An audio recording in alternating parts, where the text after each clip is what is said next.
Well,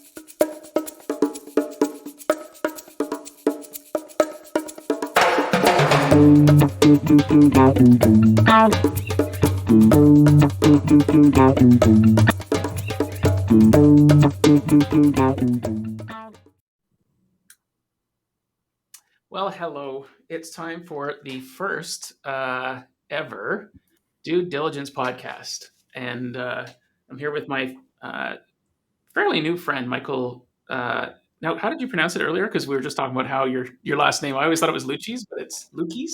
Luchies, you got it. Yeah. Cool. Yeah. This is fun, bud. We talk probably 3 times a week already, but and there's so many times where I just thought, oh, I just wish we just like could share this conversation, and probably could, but then we'd have to do a bunch of editing. So I don't want to do that. So that's why we're here and doing it this way instead. Yeah. So, I don't like that view at all. Yeah. So I think what I want to do before we get to know you better and just get chatting, I just thought I would frame my intent around this podcast, because I've been talking about doing this for a long time, and the number of people I said, hey, would you like to be a guest, and they're like, yeah, man, let's do it, and then I just did nothing with it, and so here I am doing something with it. So I'll pat myself on the shoulder for finally getting over to that. But I think your enthusiasm the other day were I was ready to go. So I'm grateful that we're doing this, and I think it's super cool that you're the first guest, because we're actually working together on what I think will be a book. I mean, it's all intents and purposes, it's a book. As someone who doesn't read books, more of an audiobook guy, in my mind, creating a book is the challenge, is the thing. My head's having trouble wrapping itself around. But we're going to create a bunch of content that I think can help some people, or give them something to think about or chew on, and it'll probably be some sort of form of a book, and it's going to be called Due Diligence, unless that changes. And to me, due diligence is, like, everybody's a dude, male or female. I get that a lot, by the way. I get women that tell me they don't want to be called dude, or seem to think that I'm not referring to them. But dude and dudette was a thing in the 60s and 70s, and eventually dude just became dude.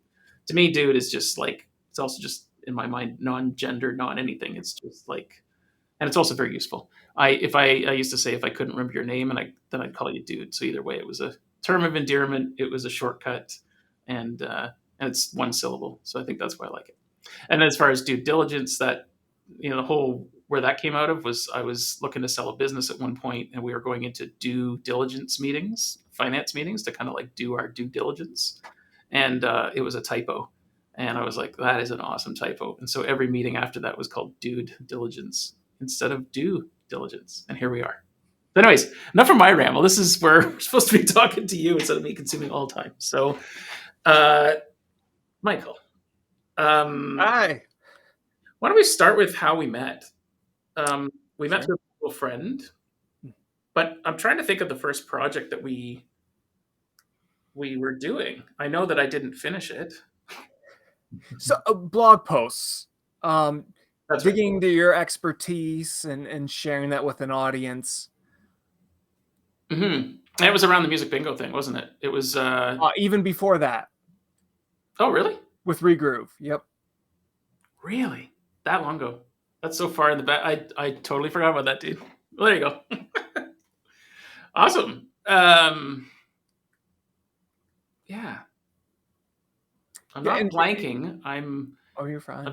I'm flying backwards in time there. Sorry. Okay, I'm back. What were you gonna say? No, and just just you as a person really stood out. As far as a writer, like, I look for people to connect with who are in tune with themselves and really unique. And you just really stood out as somebody who was, unique and not afraid to be themselves. And so I just kind of felt myself drawn to you right from the start. Well, thank you. If you had known me 3 years, I guess I was always unique, but I didn't know myself. This current uniqueness and form is new for me. Even my wife refers to me as extra. She does the double quotes, like I'm extra. So yeah, interesting. Well, same, man. Like I've always enjoyed our chats. There's lots of depth there. It's cool. Um, yeah, so here we are working on a book or a thing, um, and maybe just for some like the the vision I see of it in my mind, and I know we've talked about it. A friend of mine, his name's Sean Poole, good, decent, cool guy, and he was like, "Sean, you're the kind of guy that comes up with a phrase and puts it on a T-shirt." And I have done that, and actually, using things like Redbubble, made a shirt and then just gave it to someone, like surprised them, right? And it right as he said that, I had just done that twice, and I was like, yeah, I guess I am. I didn't. I just kind of thought everybody did that, but and here we are with this book where it's kind of like we're trying to take things that have been contemplated or experiences that I've tried to refine into something that made sense for me to become kind of a pillar to build upon.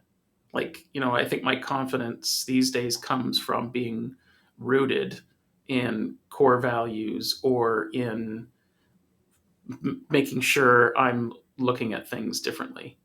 Um, and as you know, I'm a huge, and I do suspect this podcast will be always fairly heavily laden with human design, something I'm very much into. But it has been in leaning into that and embracing it that has given me that confidence, because it's like, oh, I'm living it, and working with the experiment, and it just keeps feeling more and more natural. So I don't even think 2 years ago I would have been comfortable at all just sitting here rambling. I could ramble, but I was never comfortable, and I think there's a difference now.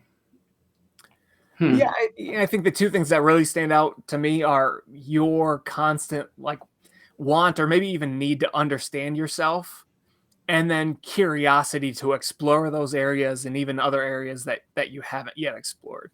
Hmm. Curiosity is a word that comes up all the time, dude, for me, like even in my own head.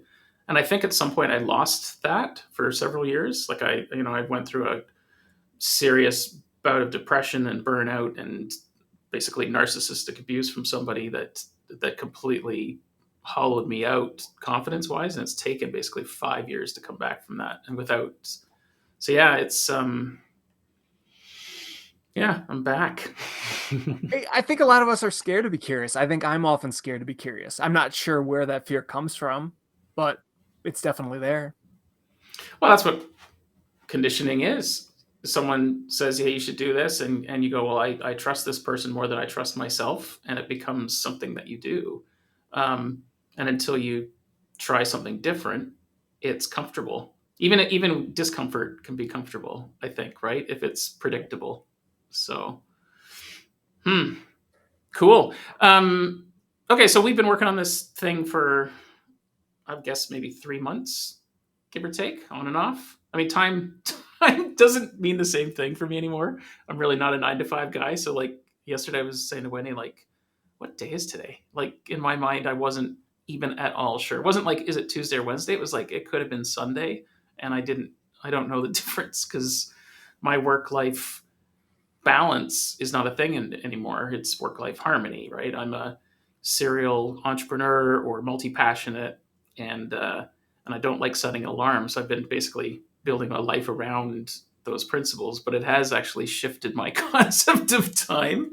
So, but I think we've been working on this thing for about 3 months, and I guess I've got a couple of questions to start, and then we can just go wherever this takes us, and for Okay. however long. I don't really have a length here either in mind, but I wanted to ask you, based on your experience so far, in our discussions with this exercise, what things stand out for you the most with what we talked about, or if you could, narrow it down to three. If someone were to pick up this thing when it comes out, if someone were to be drawn to it, um, I should just stop talking at some point and let you answer. But as you know, I'm aiming for ideally 42 things, because I'm a bit of a nerd and Hitchhiker's Guide to the Galaxy, and it's the meaning to all life. But if we end up with 20, we end up with 20. But my goal is 42. If out of 42, what three things maybe stand out for you so far? Ooh. And do you mind if I do just a short explanation, like a short introduction to myself before getting into that? Holy, see, I'm the worst podcast host ever. No, Yeah, yeah. please introduce Yeah. yourself, dude. So, so my name's I'll Michael. get better at this. I No, you're promise. fine. Uh, my name's Michael Luchies. I live in Central Illinois. I'm 38, almost 39 years old. I have obsessive compulsive disorder and ADHD. And the reason I explain those is just because I think it's important to provide context.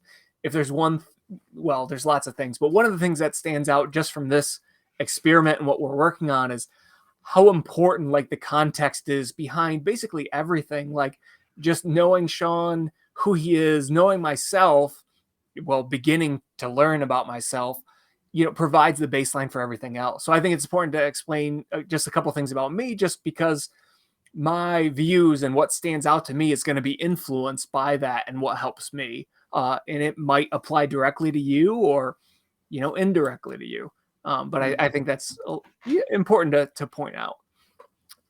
So as far as like what stands out to me so as Sean said, we're aiming for 42 points for due diligence, which is also at first we had talked about going after the concept of becoming the best dude possible, and we scrapped that, and now it's the most authentic dude, because you want to be authentic to yourself. It's not about being better than somebody else, comparing Mhm. yourself to somebody else. It's about being your most authentic self. Because one of the things Sean said that really stood out to me is that he doesn't believe you can hate who you truly are, your true authentic self.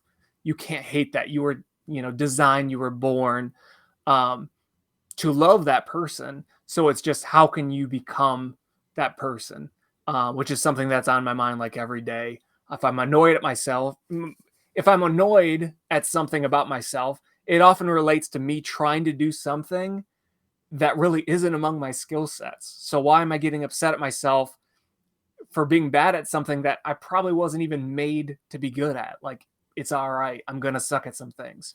Mhm. Um, so just trying to become the, most authentic version of myself. That's something that's definitely stood out.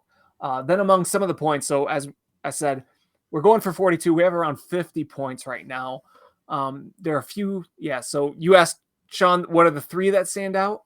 Well, and that's not that. I'm just glad you helped get me back on the tracks here. So Oh yeah. you just talk for a second. You keep All right. going. Um, one is about not shoulding people or being shoulded. So the word should is something that I use so much and I hear so much. I would imagine you do as well. Mhm. Um, and it's about conditioning. And usually when you use the word should, it's because you like something. You want to share something with somebody else. You want them to do something that you did. I do that with shows. Um, for example, me and my wife have completely different senses of humor, but I still tell her what funny videos she should watch without taking a step back and thinking, am I saying she should watch it because I really like it or because I think she would like it? Answer is I like it and I want her to share it with me. So instead of saying she should watch it, I could instead ask a question like, would you mind watching something with me that I really like? Mhm. It was just framing things differently and not putting expectations on them that of something that they're probably not even going to enjoy. It's something that yeah, just it doesn't necessarily align with them. That Um, that should thing. Sorry, and because let's stay on this topic for a yeah, bit because it's so powerful. Like that should. Yeah, it's you should watch this, and it's because I would feel better if you watch this thing because I can see something that you're doing that I think you might hear this notion and you might learn from it. Right? That's one way someone might should, and you know what's interesting is sometimes you just have to change your language. Like in the woo circles, the spiritual circles, there's a lot of like, I invite you to do this, and I always found that really weird. I tried that for a while. I was like, I invite you to look into this, and that just felt condescending, or like, okay, you're not fooling me, dude, right? But like, hey, can I make an observation? Like, I was watching this thing, it made me think of you. It might be like, you maybe check it out sometime, right? As soft as that is, the person can make their own choice on it, and that there's this phrase I've heard many times, like when the student is ready, the teacher appears. That if the teacher just goes, "Hey, you should do this," oh man, unless it's someone you trust and you're like, I'm going to trust my parents blindly, because we did as kids, right? They're the ultimate. They're our teachers at first, and teachers. This is another little thing, but like when I used to teach. I used to teach technology courses, and I got some great advice in the beginning. And one of them was, when you go to stand in front of the class, remember that you start at 100%. You're only trying to control the free fall of how much, like students come into a class and generally, or at least historically, already respected the teacher or instructor, right? Because they're paying for this thing, or this person has apparently earned the right to do it. Now, there's lots of instances where that's complete horseshit these days, but the notion of it was that whoever the teacher was someone you trusted to give you the goods so that you could do something more. And so really you're just trying to control that free fall from 100. Like if you could leave a classroom getting 96 out of 100 on your class, your feedback form, you're doing really well, because it's not like you're 70 and trying to climb up. That just doesn't happen. So those, your parents are your first teachers. They start at 100%, and really even they're just trying to like still be your friend by the time you're 20 and move out, and that's just that you just trust those people, because of course they want what's best for you, like they do. Of course any parent should want, even when I use the word, every parent I think sets out to do good, and then But a lot of times they want what's best for them as well. Like even as mhm, a parent, a lot of selfish things creep in, or not necessarily selfish, but just things that suit me or would suit me as a child better than my actual children. mhm, totally right. A parent being like, I need you to do this because I've had a hard day, so I just need you to shut up. Or I need you to just take this piece of candy and get out of my face. Like there's so much, right? Yeah, we're all just kind of trying to make do, and yeah, cool. All right, have we beaten that one to death for now? I guess. Anything else that stands out? Yeah, I think um there's a lot of talk in the book right now about like making sure just that it aligns with yourself. And that can apply to everything, learning, eating, you know, all those types of things. So I can kind of take a step back from an activity and think, is this the best way for me to approach this or not? Mm-hmm. Um, so like you mentioned to open up the show, you don't really read books. So if you really, and this isn't something I realized about myself until, I don't know, a couple years ago. And I was just diagnosed with ADHD, I think about 6, 7 months ago. And I always wondered why it was so hard for me to get through a full book, or how, why it was so hard for me to sit down and take in something for, an hour and a half or 2 hours at a time, because I didn't really know myself. So just figuring out those little quirks about yourself, the things that make you unique, and then working, work and relationships into those spaces that work for you best, not trying to force things, because sometimes it just doesn't work. You can't fight against who you are. You can only do that for so long until there's going to be explosions. Mm-hmm. Um, Totally. It's funny. My brain vanished for a second there when you said like you don't really read books. And I was like, it's funny, but just going through that whole motion, I was like, hey, wait a second. No, I read books, but no, I listen to books. But another thing I picked up from a fella on a podcast recently that just gave me peace of mind. So I'm a manifesting generator. I'm a multi-passionate. I need to work on what I'm excited about, and then I need to put it down and pick something else up. And that has been so hard to give myself grace and forgiveness to like pick up a book and be like not finish it. And this guy had said he's read like tens of thousands of books, but what he does is picks them up and reads them until it's no longer interesting to him and just puts it down. And hearing someone else say that that's what he does, and that he wasn't saying I should do it, he was just, but the fact that he pointed it out, I was like, oh man, it's okay that I pick these things up and put it down, or it's okay that I prefer it in an audiobook. My strategy with audiobooks is I go for a walk because I'm getting fresh air, I'm getting exercise, and I'm learning something. And I listen to most of them on double speed so I can go twice as fast. And that's just what I've discovered through that curiosity works for me. And based on the mechanics of people, and again, there's that human design reference, but like Manny Gens, I think most Manny Gens will probably do well with audiobooks only because they're they're on the go, and they're just, it's going to hold their attention for only so long, and being okay with that. Those shoulds would be, hey, you should sit down and read this book, or you should apply some attention to it. That is for people that are comfortable doing that. That is not for me.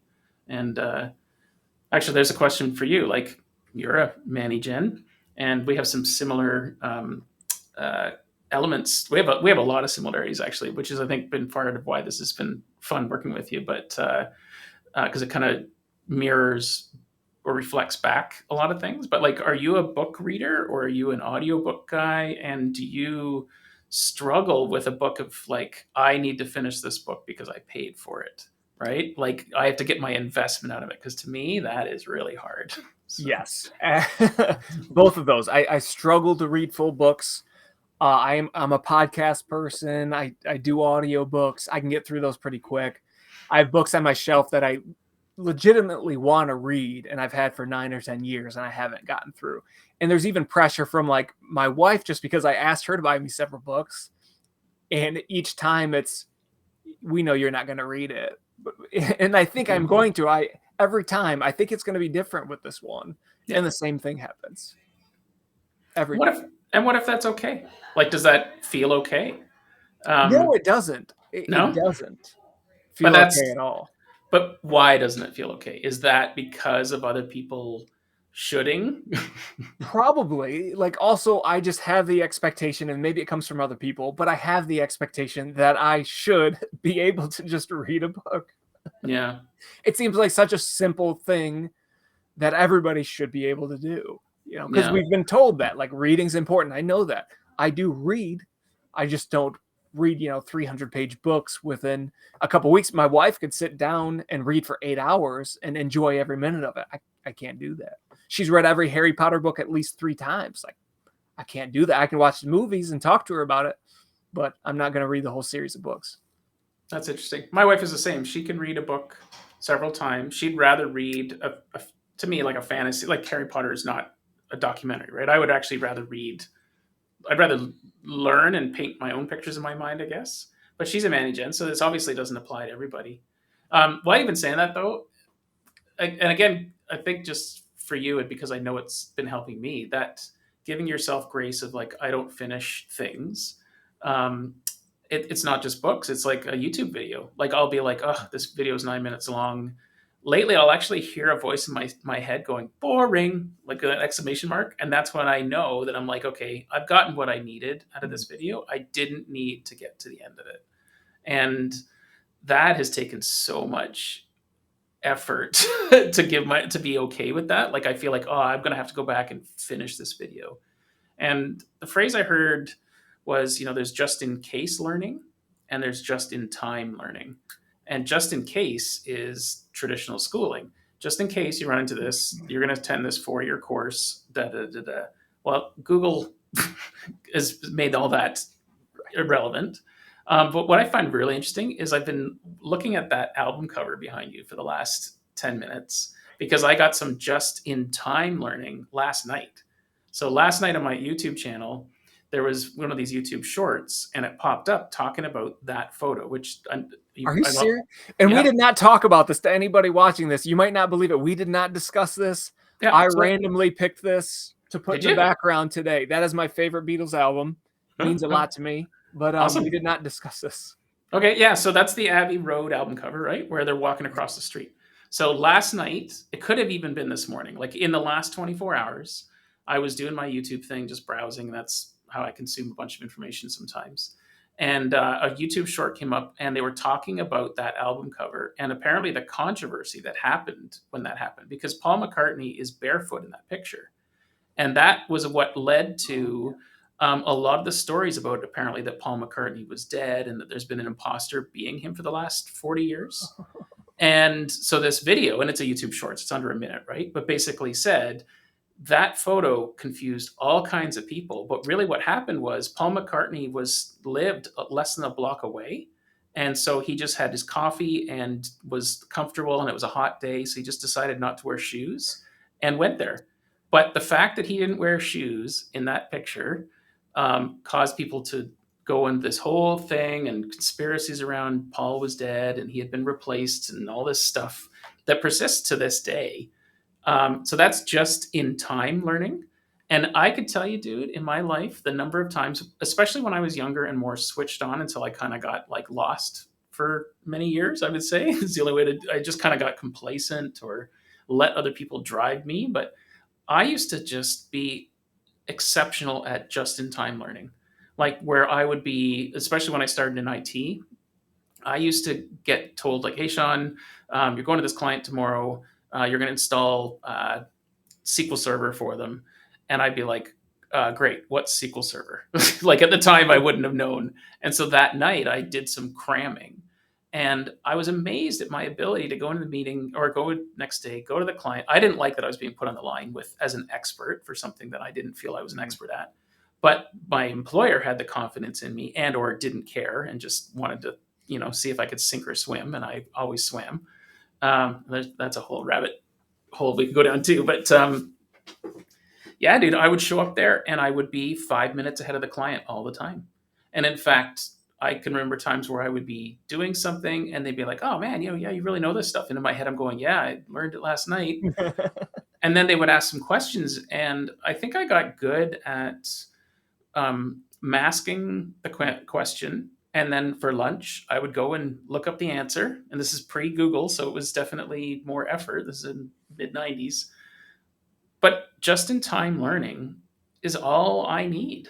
I just, if I'm going to live in the now, why do I need all this just in case learning? So and I think, man, I love this conversation. I'm talking to myself, but so I should let you talk more. But for me, it's just being afforded that grace to myself that like it's okay to pick things up and put them down, and then I'm just building strategies around when I pick it up again. How do I get back to where I left off? And so I use things like Trello, and I'm getting much better at just being like I when the flow is gone or where the enthusiasm is gone, I know I'm not doing giving it my best effort.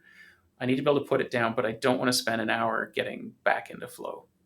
And we've talked about disruptions to flow just from people in our lives appearing within our window, right? But so, anyways, I'll stop talking. You talk again. No, you're fine. And you mentioned giving yourself grace several times, and that is the other relates to one of the other points. The things that has stood out from the book is um, letting go of expectations, not lowering them. And we've Mm-hmm. talked about that several times, and I still have a little trouble differentiating the two.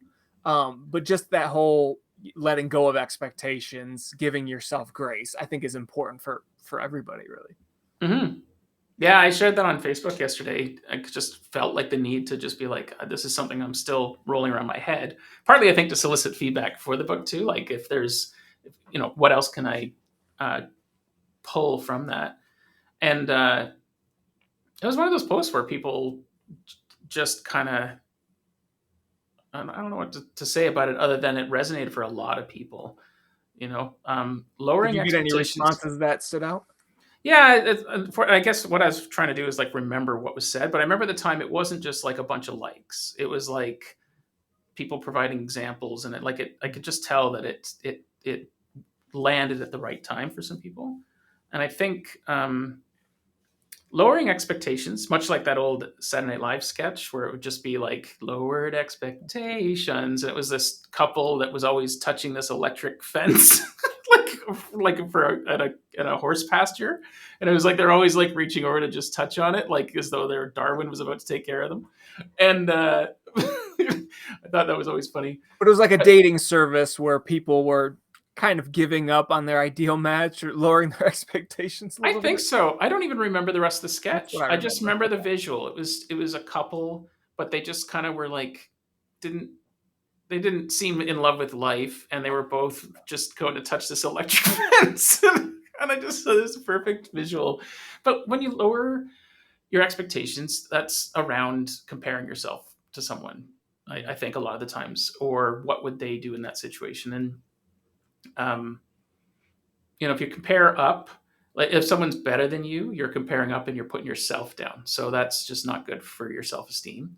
And if you look down upon people or you lower expectations of them, um, you're basically putting them beneath you as well. And I think letting go of expectations is different. Like I believe in goal setting or vision boarding and that kind of stuff. But if you try to truly paint what it's going to be, you're probably going to be disappointed because something's going to happen along the way. But if you have a general idea of where you want to go and what you want to do, it could probably be even better than you imagined it. And that's what letting go is, I think, is, you know. So how do you approach goal setting then? I don't. No? I stopped, and I can almost remember the moment, it Wow. but it really, I struggled because I did set goals. I wanted to have my house paid off, my mortgage paid off by the time I was 30, and then it was 40, and then it was 42, my favorite number, and here I'm at 51, and I'm nowhere close.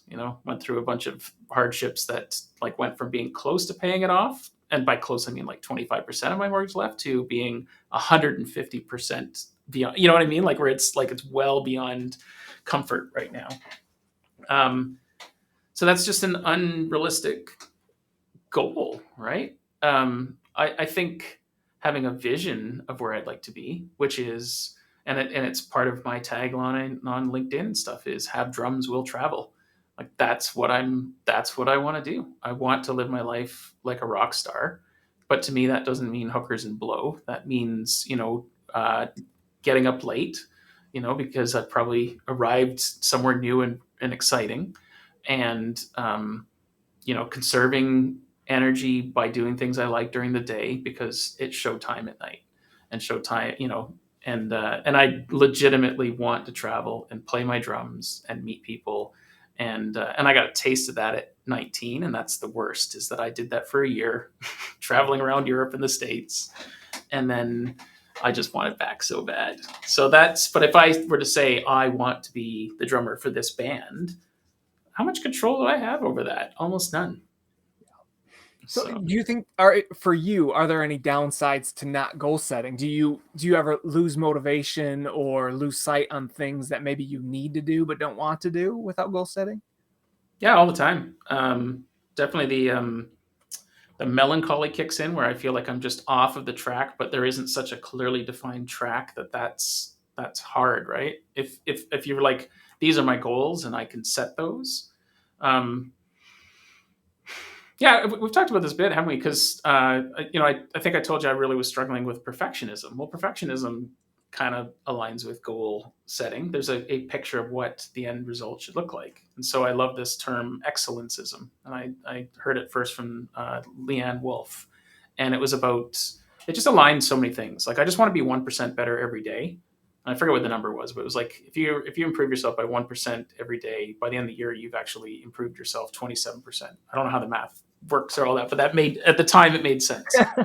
But if you don't improve yourself 1% every day, you're actually going in reverse, and that's not a good goal either or outcome. So it's not goal setting; it's um, living in the moment, but having a vision of where I'd like to be, but by living it, embracing it, and saying it now. And that's been hard, right? As a guy that's owned a business for 30 years and was the Microsoft guy, detaching that label from myself that I applied to myself was one of the hardest things I did. It was scary as hell because, you know, it was hard. And I think this goes back to where, like, how important it is to know yourself, because if you don't goal set and you don't know who you are and what you're here for and what you want to do, then you could just get completely consumed with distractions and not really live like a meaningful life for you. Hmm. Um, but when you said like you don't set goals, I immediately felt like this amazement, like almost like a sense of freedom, even though I haven't committed to not making goals. But like, I think it made me realize how burdensome having these goals are, because I have goals that I haven't accomplished. I have goals that I'm supposed to accomplish by the end of the year. I don't know if I'll get to them, and it's just a constant weight. Hmm. And it feels What are awful. some of those goals? Like, Once what's? to complete like this short ebook that I was working on, Mhm. for myself, just about copywriting for small businesses, like website copy.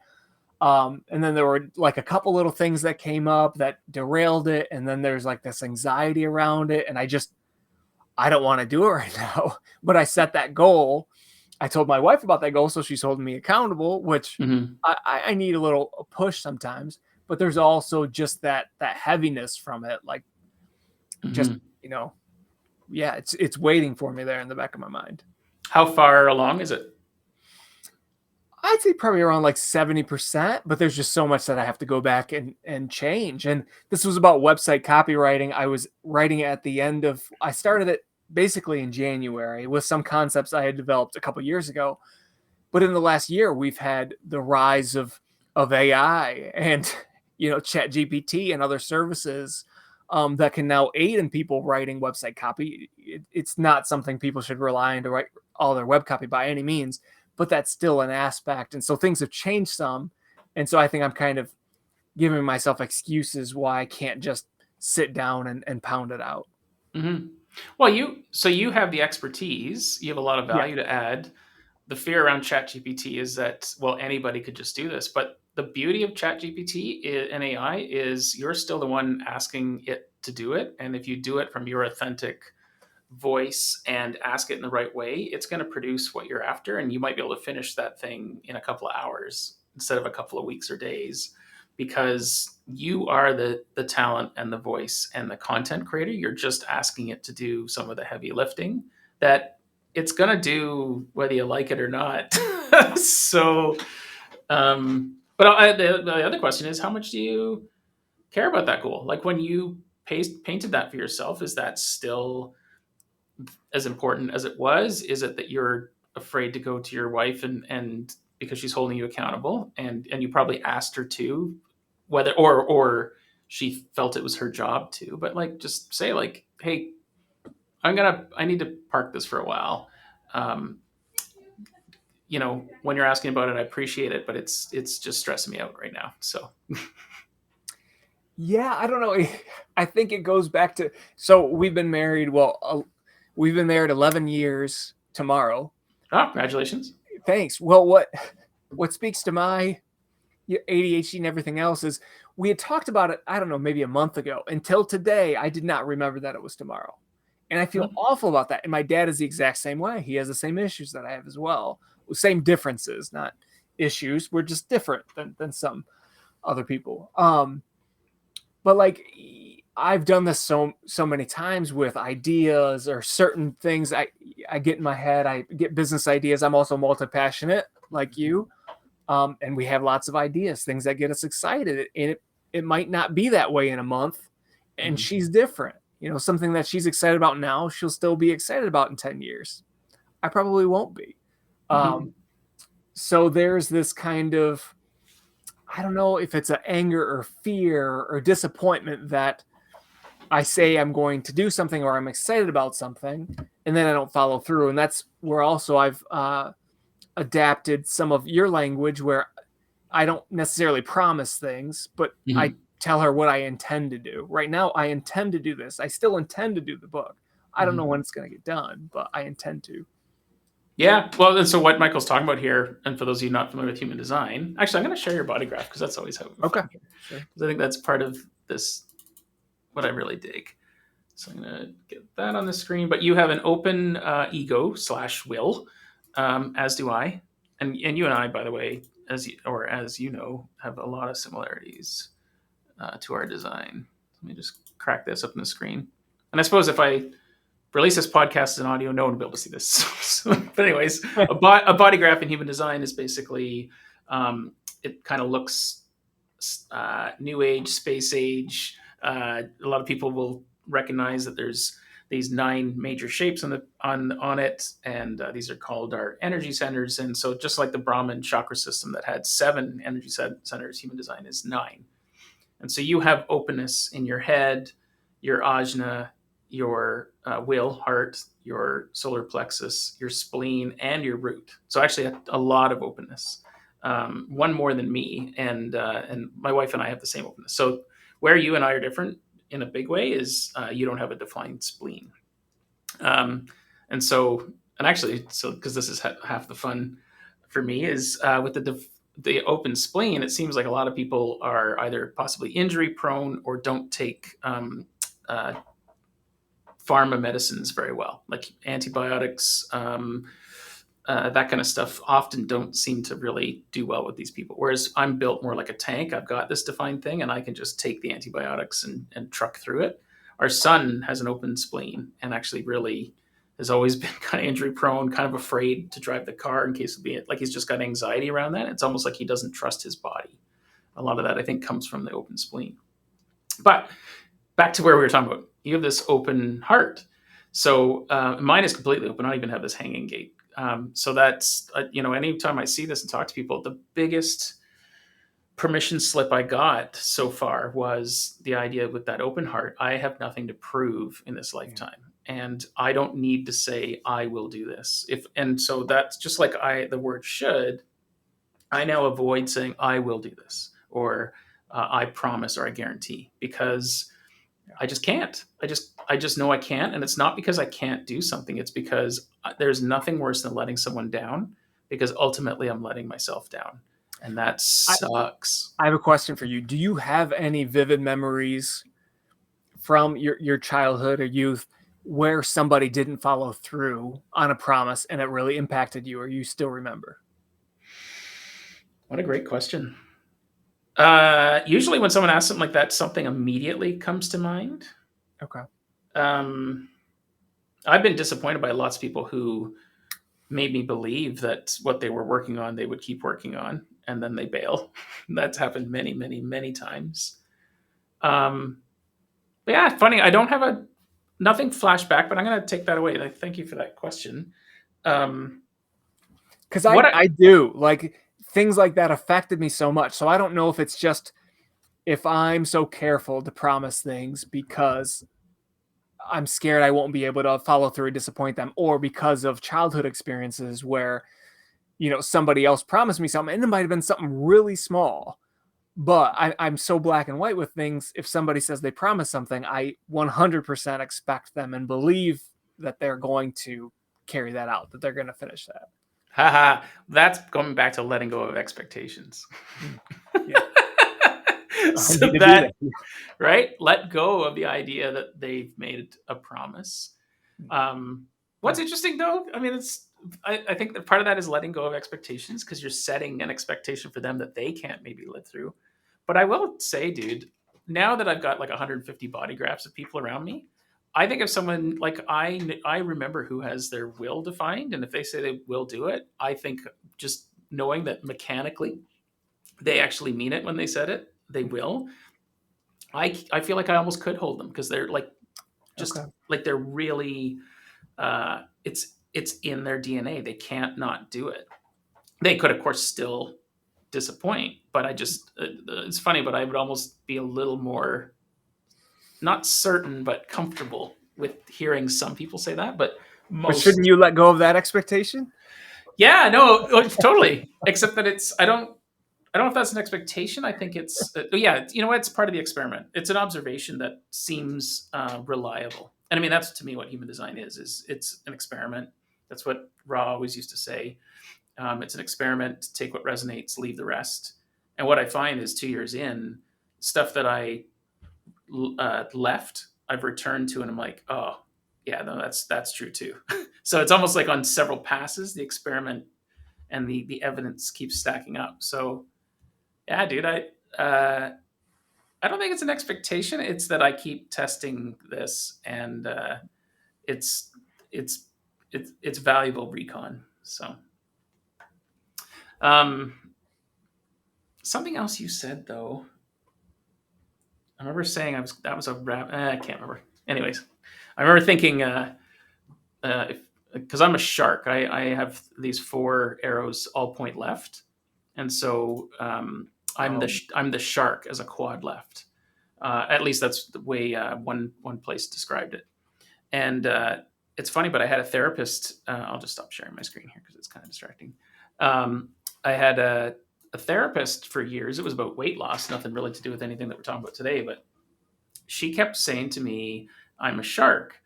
And I really didn't like that at first, and I until she explained. Like I remember being like affronted. Like, what do you mean I'm a shark? I'm a cold-blooded killer. I sneak up on people and take their legs off, right? And but she clarified. She said, no, when you're if you're not swimming, you're dying. And Wow. that was like, Wow. oh, there it is. And so, yeah, I've got this kind of shark energy of if I'm not swimming, I'm dying.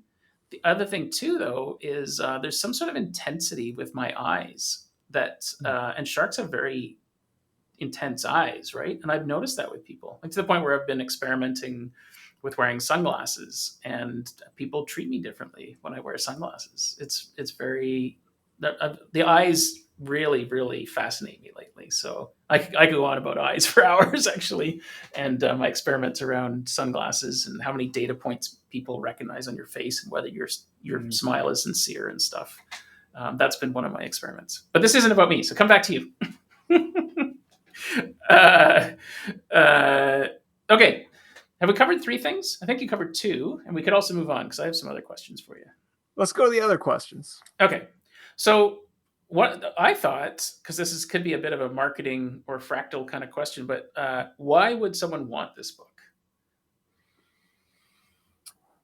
I think there are a lot of reasons why someone would want this book. I mean, whether they realize it or not, I think we all just have so much more to learn. And a lot of that has to do with just learning about ourselves. So, whatever you want to accomplish, whatever you like doing, I think there are other ways to uncover that information or those places to look to improve or be happier, be better, learn more. Like, and this book kind of uncovers some of those points and places to look. Mm-hmm. I think it's kind of like I don't know. I was going to use roadmap, but I think that's kind of cheap just because we talk about human design so much and that being Mm-hmm. a roadmap or a blueprint. But it's kind of like a roadmap to curiosity, like to exploring the things that might help you improve in whatever ways you're looking to improve. Does that make sense at all? Mm. Well, and it's an invitation to explore these ideas because the whole shit thing. I basically said like you are forbidden from using. Hey, you should do this like on any point in the book, right? Because we're gonna do a topic on it. I almost can guarantee that when it gets to the final stages, I will do a find and replace and look for the word should just to double check. I'm already looking for that. Yeah, I'm already on top of that. I'm sure one or two will be in there, but Yeah. we'll get them. Yeah. No, it's just funny though, right? Like it matters so much and to me that word's like a trigger. Like if I hear the word should, it's usually like shields up, like whatever they're doing is sharing something that will make them feel better. Like I want to add value to my son's life. You should do this because they care about me. But if it's not right for this vehicle, it's not right for my life, not right for what I need to be able to go, thanks, Dad. Great feedback. Um, I'm in software development too, right? Where I get every day, hey, you should add this to your Rockstar Bingo tool. But people don't realize that every feature that you add to a piece of software, you need to document, you need to support, you need to test, you need to communicate, you need to take out if later if people don't use it because it's confusing for the UI. So every piece of feedback needs to be, even with that piece of software, has to be rooted in what are the values that this company wants to do and what are our objectives. So back to your goal question, even with Rockstar Bingo, this platform that's for playing music bingo in bars, I get feedback from everybody. But what Rockstar Bingo is here to do is empower great hosts. I want hosts to be able to have a real easy time entertaining people and like keeping people engaged. And I hope that person could make money, whether it's a living or put some, a fun hobby that benefits them. That is the core principle of Rockstar Bingo, not how much money can I make? Because that's just not, I don't like that. It's not for me. So. All right. And so your question is, why would someone want to read the book? I think my official answer is, if you think there is more fulfillment to get out of your life than how you currently feel, then I would invite you to explore the topics of the book. Yeah. Oh, yeah, fair enough. Okay. And then the next part is, who is this book for?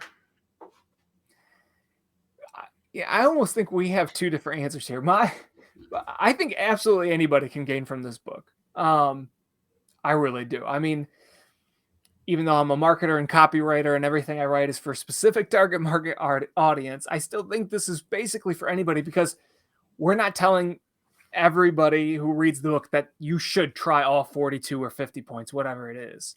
Mm-hmm. We're simply offering, insights that, or things that we've tried, and places to look to get more fulfillment, to be more authentic. Um, and so I don't think there is anyone that can't benefit from at least one of those 42 or 50 points. Mm-hmm. I honestly believe that. Yeah. And I'm going to answer it even more niche though, because it's funny. Like and you actually heard my pitch the other day, because it's kind of part of the sort of coaching. It's not a coaching program, the thing I want to work on, but like, to me, yeah, anybody could benefit from it. But I think I'm in my mind, I feel I'm most relatable to multi passionates that are, in their mid 40s or into their 50s, that are like, man, things just aren't jiving the way I thought they would by this point. And looking for someone that knows what that feels like, and being like, here's some stuff I picked up. And I'm a 3-5, so I'm basically try things and universalize them. That's what I'm here to do. That's my purpose. And so I think that's kind of what this book is here to do, is to universalize some things that, by revisiting through curiosity, uh, yeah, old ideas, and coming at them with maybe a new voice, new perspective, or even just like, what, like, it's ego death, right? And ego death, there's also all sorts of ways to have ego deaths, big ones and small ones. In fact, I think I learned or saw somewhere that like your ego dies every minute, like in one way or another, like little ones. But big ego deaths come from like a psychedelic experience, or like Jordan Peterson said, which I really can appreciate, having experienced a few, but it's when someone when someone you love betrays you. That's an ego death. But a smaller ego death is, everything you knew about something, even if it's a phrase, like, some bumper sticker or phrase that dad always said, and later on you're like, you know what? I don't. That one doesn't apply to me. That worked for him. That's cool. I'm glad he's happy with that, but that actually doesn't work for me, and it's actually doing a disservice to my way of thinking or being, because I want to impress that person or honor that person. Um, it's really hard to pave your own path and be in the presence of people that you're actually doing sometimes the opposite of what they recommended. But it's And then because, setting those boundaries. yeah, yeah, boundaries or expectations, or yeah, yeah, man. So I mean, I think it's for a lot of people. Uh, but I think there's millions, if not hundreds of millions, of 44 to 55-year-old people scratching their heads, going, "Okay, what I've been doing and what I thought was working isn't working. So maybe it's time to, you know, dig in again and take another look at a couple of things that I decided were good for me, and maybe they aren't." Can I ask you a question that you asked me earlier? Sure. What are the three things about the book that really stand out to you? I don't remember half the stuff because it's usually me rambling. And that's what you're here to do, is to help sort of turn it into something where I can just sort of say it for the last time. But yeah, I think the should thing is big. Um, it's pretty interesting that the lowering expectations versus letting go of expectations was literally just in the last week. It kind of resurfaced and kind of happened again. I think that one's a big one. It's a universalized message that I think a lot of people could benefit from right now.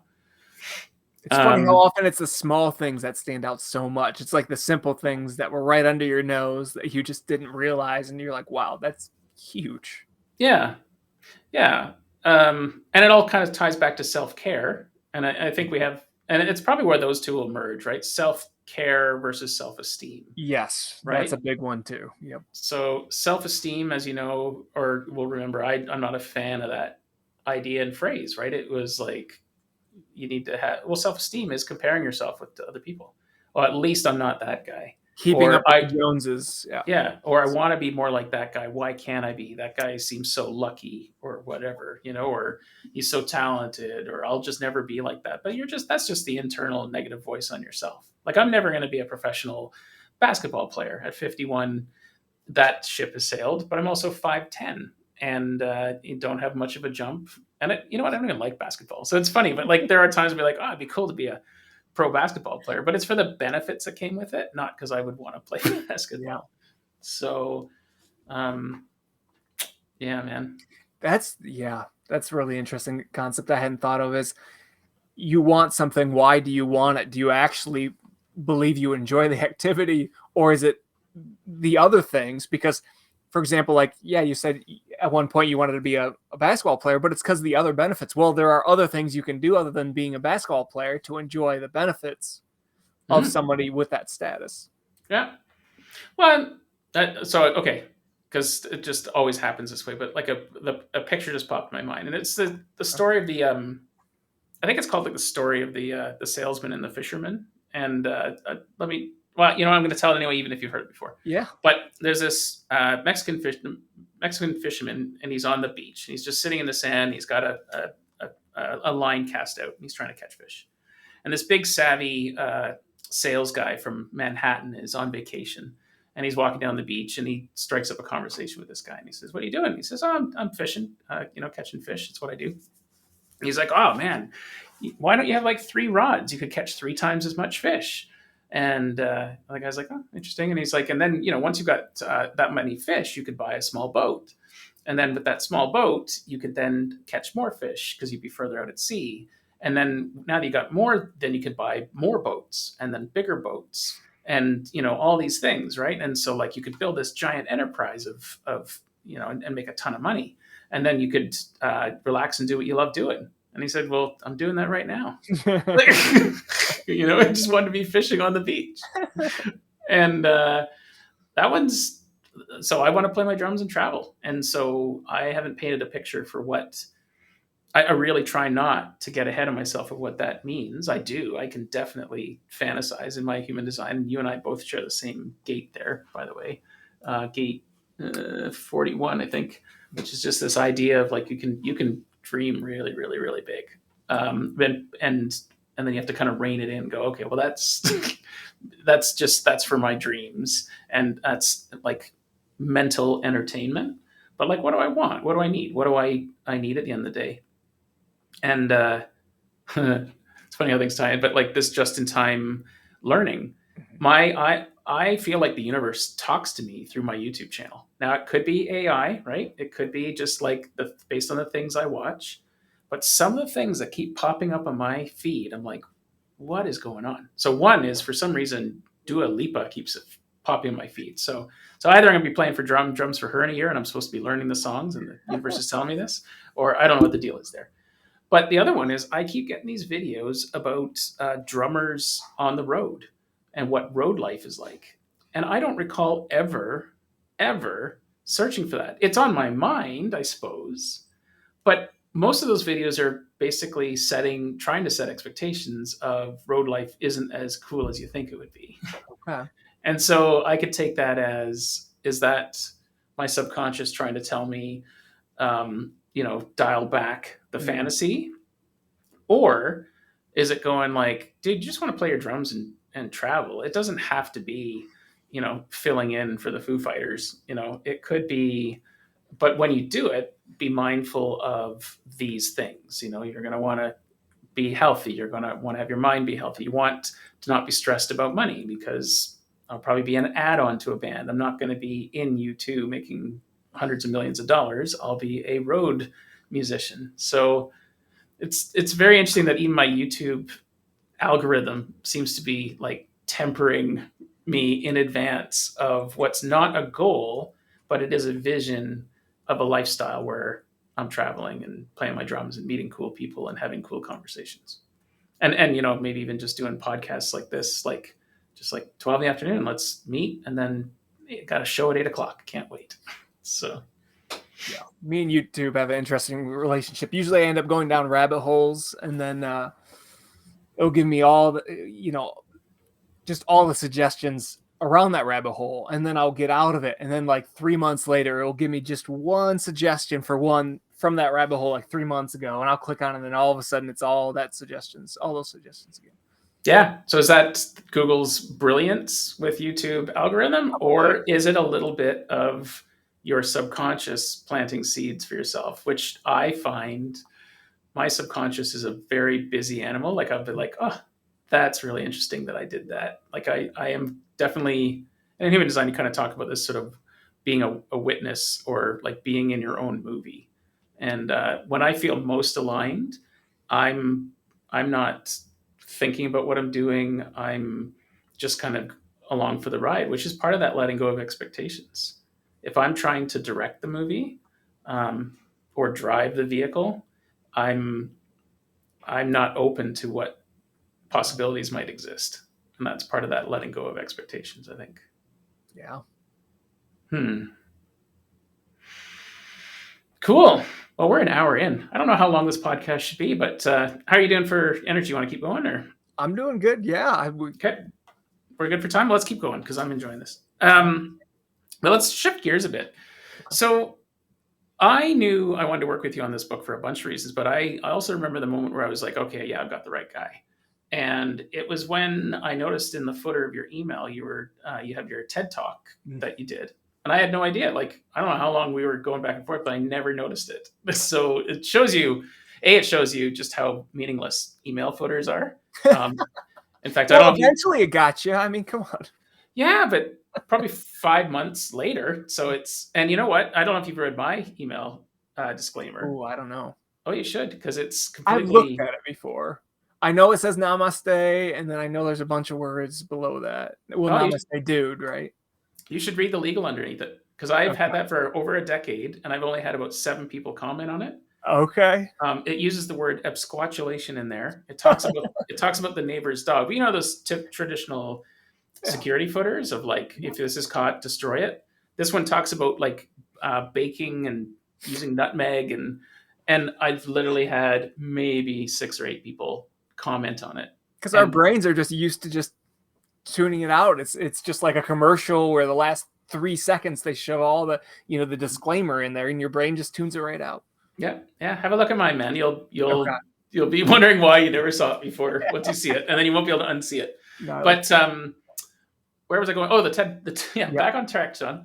Multi-passionate. Yeah, so in your TED talk, you were talking about,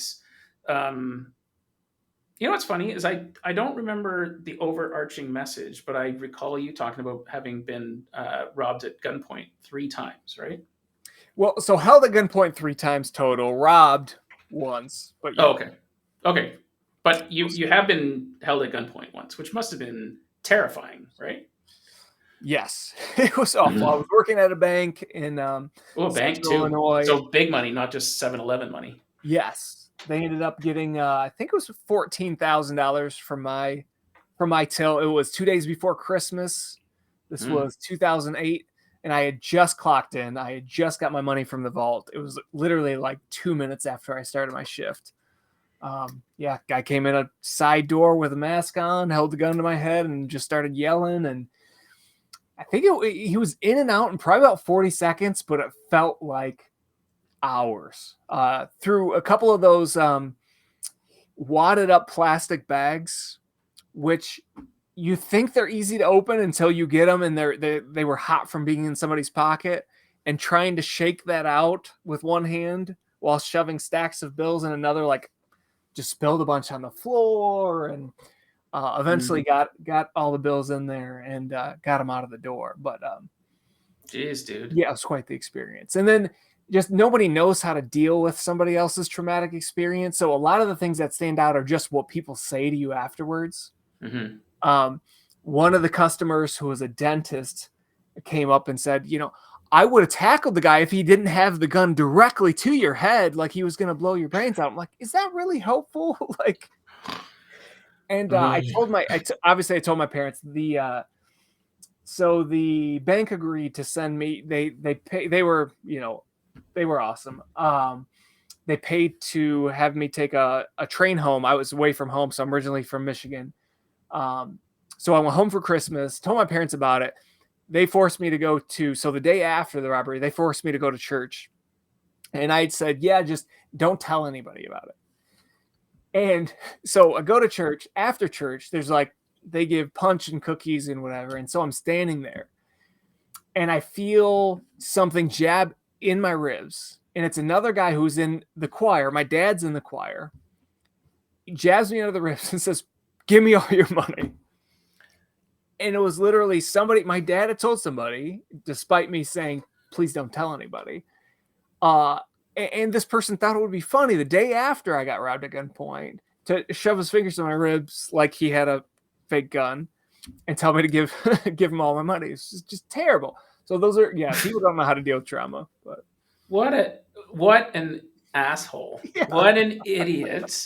And you're sure that he knew, and it just was Oh wasn't yeah, because coincidental? then I talked to my dad afterwards because I was very upset. Yeah. Yeah, I mean, randomly, no one's gonna go up to you and shove their fingers in your side and say, give me all your money the day after you actually got robbed at gunpoint. Yeah.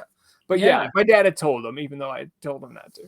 Well, and I gotta ask the question: like, when you told your dad that this guy did this, I'm sure you were Oh, like, he felt you didn't terrible. like it. He felt terrible. Okay, so he Oh, wasn't like, "Oh, son, just suck it up." no, That no, kind no, of no. stuff. He That's felt good. terrible. That's awesome. Terrible. He's as bad at keeping secrets as I am, and I think that's just he just couldn't help but share something that it was somewhat exciting. Well, or terrifying for him, and he needed to just kind of like True. talk it through. He picked the wrong person to Yeah. share it with, right? So, Yeah. Jesus, dude, that is so. And so, okay, if you're okay Yeah. with me asking more questions, because I'm Yeah. curious about this, right? I haven't been robbed at gunpoint, and to me, that would be fucking traumatic and horrific, and your life passes through your eyes, It and literally does. I never thought that was true until that. Yeah, I spent about a minute on my knees in a back room after that, just having that weird feeling. mm-hmm, Um, and then after that experience, it was just odd. Like you started having nightmares where it replayed the situation with different outcomes. Um, mm-hmm, whether it was me, tackling the guy and saving the day, or me dying. mm-hmm, Um, and then just weird, like out of body experiences where I think people call it like disassociation, but almost like being somewhere else and looking down on myself. Like, and I'm not sure why that happened. Like I was getting therapy and counseling, but I got in this really terrible funk. I remote work now, and even as recent as like a couple years ago, being in public places, needing to be in a place where I could see the entrance and having visions of getting robbed again. Um, but yeah, just having to work through that with a lot of self-care activities, yoga, journaling, being able to get me out of those funks. So I'm not sure if all those were just caused from that one incident. I think we all have a lot of trauma in our lives, and sometimes we don't realize which area, which traumas really are affecting us. But I think there's also like that whole bucket effect, mm-hmm. um, where you only can take so much. At some point, your bucket's full or your bucket's empty, and your body kind of says, "All right, you need to take care of this now." Super. You said so many interesting things, and I was looking away because I was looking at my human design app. Because once Okay. you said you need to see the exits, I was like, oh, is your environment caves, right? Because that's actually an environment type. And Okay. I've had some folks where once I've learned that, and I've sat with them in a restaurant, and I let them pick the table. And Mhm. later on, I'd say, so why'd you pick this table? And the answer would be, oh, I just it looked good. And I'd be like, did you sit there because you could see the exits from where you're sitting? And they're like, yeah. And I'm like, and then you could just see them like, why did you ask that question? And because it's just in their genetic makeup that's comfortable for them. So that's not yours. Your external Okay. markets. Okay. Um, but it's just interesting when you said that. I was immediately like, oh, did that trigger like Mm. that? You know? That's very interesting. So, Jesus, dude. So it's less than a minute, I think you said, right? The Yep. whole interaction was like 30 seconds, but in your mind it Yeah. was an eternity. It felt like a lot longer. Yeah. And do you recall in that moment thinking about actions to take, or were you just following instructions? And do you think you recognized in the moment that if you followed the instructions you'd be fine, or you were following instructions because you didn't know what else to do? Ooh, that is a really good question. Because you probably don't really remember what the person looks like. You probably repainted it in your mind. But I do wonder, like, is sometimes you'd be like, oh, I'm really unsafe, or I'll be safe because I can tell that this person's a pro bank robber and knows that they've got to get it done in 30 seconds because the police will be on their way. And so, yeah, I just have so many questions about like what the psyche does in that moment, right? Yeah, I think, and so I've had other traumatic instances since, and I don't know if it's just if I had it in me before that instance or after, but something just clicks where you don't really think of those other things. You don't think of, am I going to be safe, or am I going to, like, all that shuts off. Mm. And I think it's probably a survival tactic. Just everything else in your mind and body shuts off, and it's just where that doesn't happen to me in any other situation. I'm multi-passionate and I have ADHD. Like, I think only when it's basically life or death is my mind and body both on the same page about, this is the one thing and the only thing, and Hmm. you can't focus on anything else right now. Um, so yeah, I don't know if I thought in that moment really much at all. Yeah, I just followed directions. Also, most banks at least do a good job of teaching you that you follow instructions. You do what you're told. You don't try to fight back. And I had no interest in that. It wasn't my money. It wasn't. I had no responsibility to anybody but myself at that point. Hmm. Right. I mean, geez. So I've never worked in a bank. I've done work as a consultant in IT for banks, but I mean, I guess that's part of the training 101 is if you're in a crisis situation, they tell you what to do before you start the job. Is that because I mean, can you imagine even just starting that job and being like, oh fuck, this is part of the job is to be prepared for this moment? Like I'd just be like, yeah, I gotta go work at a hot dog stand. They get robbed less, right? Or do And they? there is an emergency panic button, and one of the first things he said is, "Don't press any effing buttons." So guess what? I didn't press any effing buttons. Mm. I didn't press the button. Wasn't worth it. As soon as he left, somebody else pressed it. I forgot about the button at that point. Oh But yeah, wait, I I did have to. give him the marked bills because he said, give me all the bills. So he did have marked bills for my drawer. I didn't withhold those out of fear, but Okay, so two things there. I don't know what Mark Bills are, okay. but he also sounds like he was a pro because he knew there was a button there, right? He So had robbed several other banks. So it turns out after, his but story is very interesting as well. This could be like a 10-hour podcast if we dove into that. That's still a story I need to like unpack and figure out somehow to explain in full. But there's so much there. oh, maybe we could reserve that for an episode in the future, just if you want to, because I'm Yeah. curious. But No, I so will. you obviously learned about this guy after. In the before it happened, you weren't like, oh, it's Bob the bank robber that is a pro, No. right? So, but I guess that's my question: is like subconsciously, I think he gave you a clue. Was he didn't actually want trouble, Right. and he wasn't like a heroin addict. Like this is his last chance to get a hit or something. He Right. was And he also skilled and didn't. He knowledgeable. also was in and out. He didn't try to go to every bank teller. He focused Mhm. on one, getting the maximum out of that. He didn't say, all of you, give me all your money. He wasn't. He knew he had a finite amount of time to get in and out, and executed that. Well, so and not to downplay it, but I think it's interesting. But I wonder if your subconscious knew to a certain extent you were safe if you stayed in the now and gave him what he needed because he was uh, skilled at it. And you're a smart guy. Maybe even if you at the time wouldn't have felt it, you may have known it and did the right thing, which was follow the instructions Yeah. and get out of this. And so there were two moments of panic. One was when the bag wouldn't open and Mhm. one of the packets of bills fell on the floor. And the other was he said, "Stop giving me all the small bills, all the small effing bills." Uh, Mm. because I was at the end of my trade. That's all that was left. And Mhm. so what I did was I didn't say a word. I literally picked up the plastic in my drawer, the plastic container that holds the different bills, and put it on there and put my hands up, like showing him, dude, there is nothing else. Like, I'm not just giving you small bills, I'm giving you the rest of the bills that I have. So that's a real point of clarity, right? Because he could get aggravated, get angry, Right. escalate, and meanwhile, like you said, you're starting your shift. You don't have a ton of cash in there yet. And would everyone else like? Did he like? Was it between you and him, and the gun was discreet, or did everyone in the No, bank no, no, know no. he was He there? said everybody get down. He made Okay, it very clear as soon as he walked in. okay. Everybody got down. I was the one person that was up. Wow, dude. Fuck me. Huh. Well, I'm sorry you went through that, bud. And so, like, it's interesting to hear you say like the bank handled it great.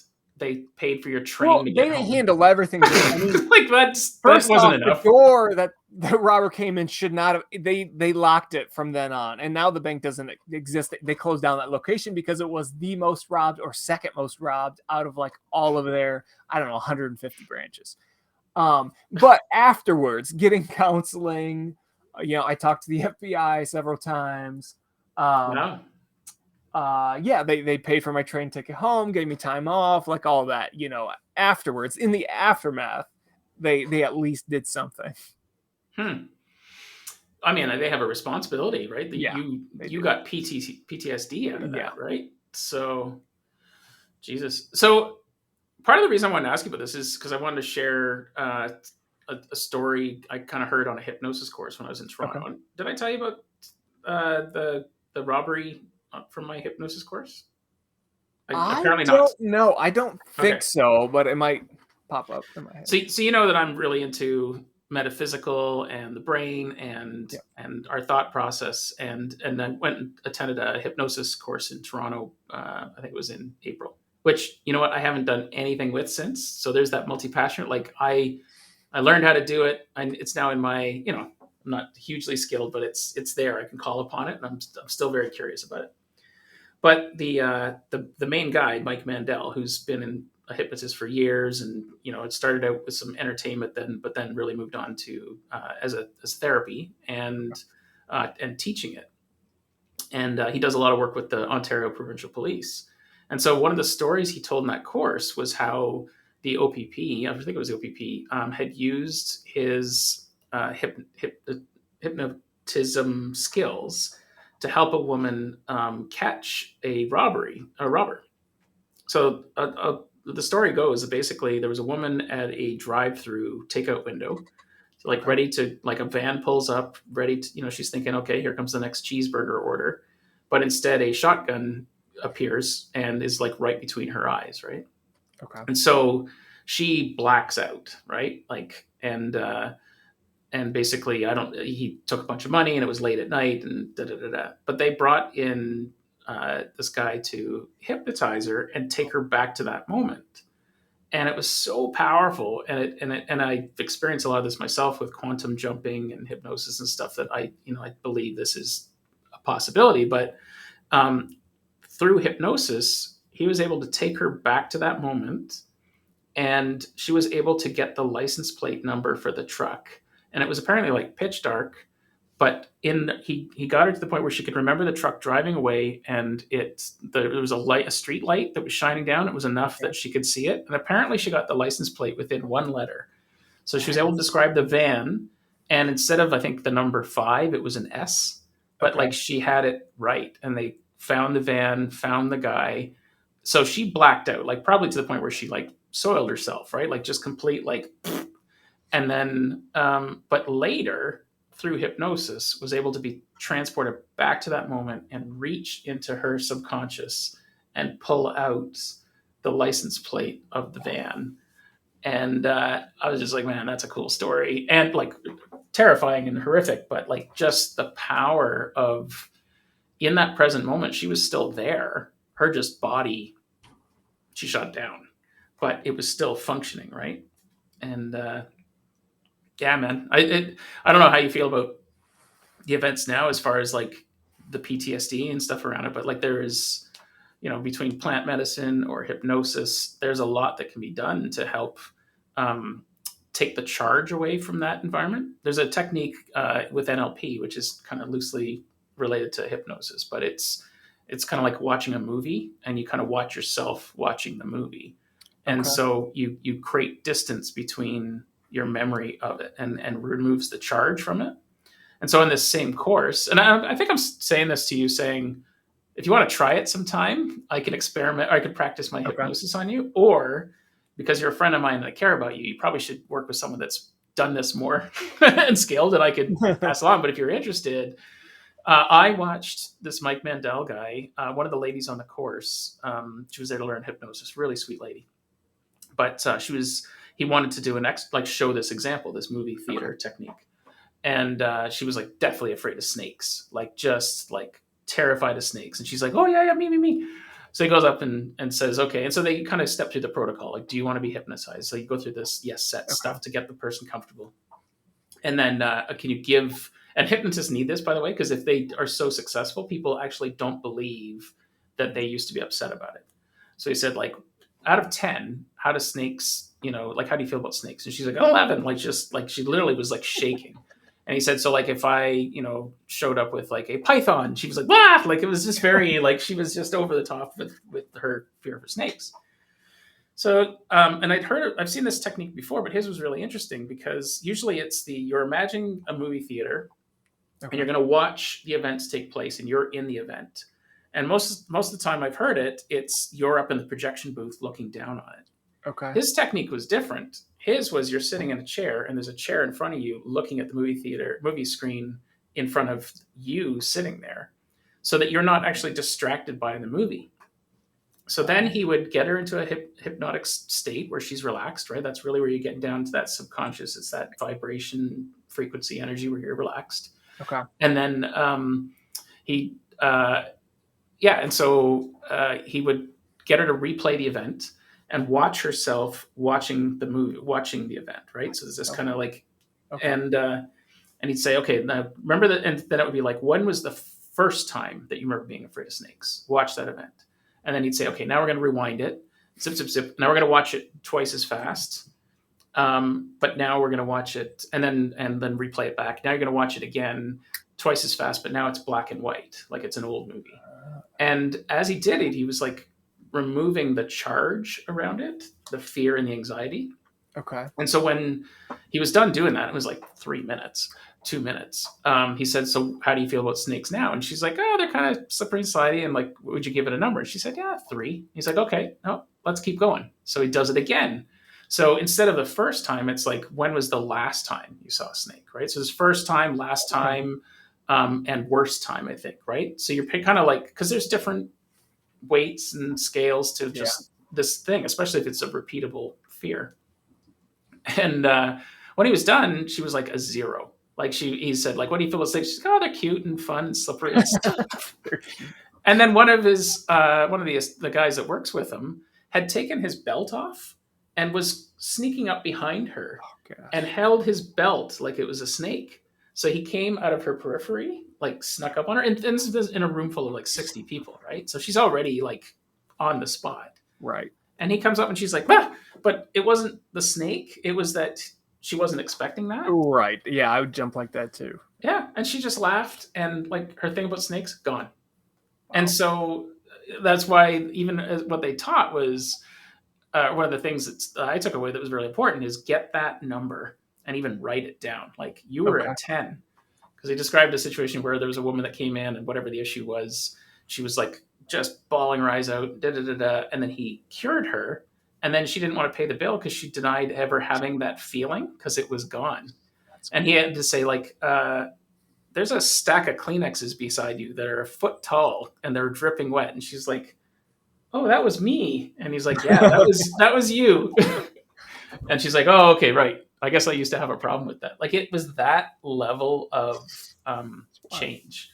So I guess, buddy, I'll just say if you want, I could refer to people if you're feeling anxiety around that, man. It could have a huge impact, and it's just kind of a fun exercise to try too. I might, yeah. I've tried some like energy work. I've done healing trauma with writing. I've done journaling and different things, but I haven't tried that yet. Yeah, man. Our brains are super powerful, and they get latched onto things, you know, like applying labels, words, or spells. You know, when a doctor says, "Oh, I guess you're just gonna have to take Tylenol for the rest of your life," which is what was said to me about my foot, or Advil for the rest of my life, which was said to me after seeing a specialist about my foot 4 or 5 times. And then on this hypnosis course, this guy walked me through an exercise, and I healed my foot. And I think I told you about that, but I literally, it's that foot was so sore for 15 years that I still favor it when I go downstairs. But I have to remind myself, oh, wait, that's just a habit now. I'm actually protecting a foot that isn't actually sore or hurts. And it's been 5 months, and I'm still trying to break that habit because my foot doesn't hurt. Yeah, and the whole words or spells thing is so crucial. Just thinking, as a parent, the things we accidentally say to our kids, like, "Oh yeah, maybe you're not very athletic, or maybe you're not," and then they carry that with them. It's conditioning. Yeah, that's kind of like a should, but in a Yeah, even like parents want to steer their kids away from disappointment, right. and so if Yep. it's like, well, you're not going to be a gymnast, Timmy, you're 6'8", they're generally looking for small svelte people for that. But I don't know, people surprise us all the time with what they can do. Yep. And I think every disadvantage could be an advantage in some way. So Absolutely. Cool. Are you good? I'm good. I'm good. I feel like it's 1, 2, 3, 4 right now. It's a good time to stop. Okay. But yeah, maybe we'll just do another one. Just keep going. But I'm good with that. That's been a lot of fun. Yeah, buddy. Okay. Well, I'm gonna stop hitting recording. Okay. And I'm gonna turn on my fancy video at the end, and then I can pretty much just publish this later. So All right. I'll hang out for a bit, and Okay. we'll talk to you later.